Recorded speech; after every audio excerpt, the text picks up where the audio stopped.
Hi friends, so today's topic is how to let go of someone or something that happened to you in the past. First of all, we all know that we are an emotional being, and being a human being, we tend to attach to everything, whether it is a person or a past memory. And it is true that we think negative most of the times. In such cases, we often feel anxious, painful, and heaviness in our chest. Emotional turmoil and a lot of other things came to the surface in order to be healed.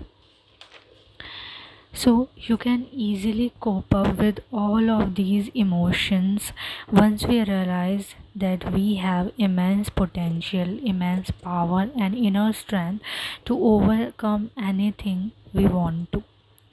So whenever such situations arises in your life where you feel frustrated, where you don't know where to go and what to do, where you don't know what will be the outcome, you can follow these easy steps which I'm going to share with you right now.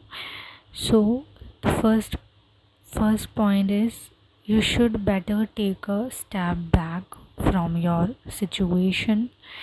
Just don't judge yourself or that situation, and also do not react too much in an overwhelming way over that situation.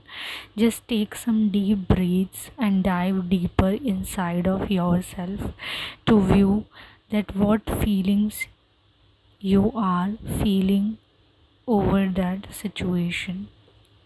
Give your emotions a chance to process instead of criticizing yourself and judging yourself. Also, take good care of yourself in that specific moment. Follow your intuition, eat whatever you feel like, which makes you feel whole, which makes you feel healthy, and not to forget to take a walk in the nature and nurture yourself. Give time to yourself and your emotions to process. Definitely, this process will take some time, maybe some days, or maybe in a few hours you could feel better. But in the end, it's all about taking care of yourself and nurturing yourself. You can also meditate. If not, you can listen to peaceful music that soothes your soul. Remember, you should better not go to somebody and discuss your problems with that, because you are your best friend. You know yourself better than others. Others could definitely advise you, but they won't be dealing with the same thing as you are going through in your internal self. The key important factor here is to strengthen your relationship with yourself and with God first. Once you do this, you will be shown beautiful pathways opening up in front of you. So, yes, love yourself.